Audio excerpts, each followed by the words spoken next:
नमस्कार, मैं अंशुमन और आप देख रहे हैं द एसबी प्रेस।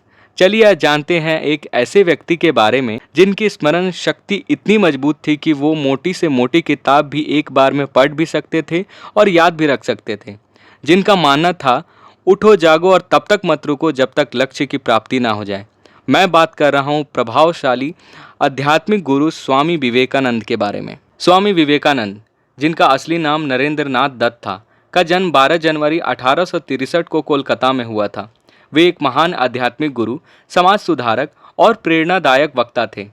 आज यानी कि 4 जुलाई 1902 को स्वामी विवेकानंद ने अपने देह का त्याग किया था, लेकिन उनके विचार और शिक्षाएं आज भी जीवित हैं और लाखों लोगों के लिए प्रेरणा का स्रोत बनी हुई हैं। स्वामी विवेकानंद का जीवन आदर्शवाद और सेवा की भावना से भरपूर था। उन्होंने विश्व भर में भारतीय संस्कृति और योग का प्रचार प्रसार किया।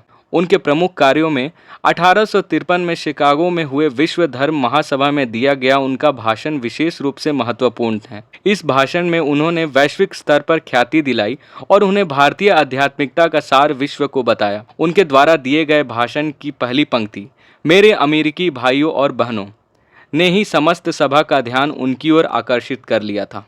स्वामी विवेकानंद ने रामकृष्ण परमहंस के शिष्य के रूप में आध्यात्मिकता की गहरी समझ प्राप्त की।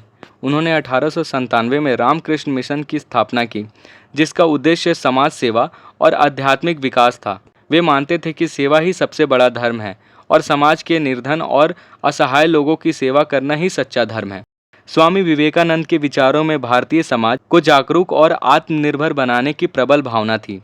उन्होंने युवाओं को हमेशा प्रेरित किया कि वे अपने अंदर की शक्ति को पहचानें और देश की उन्नति में योगदान दें।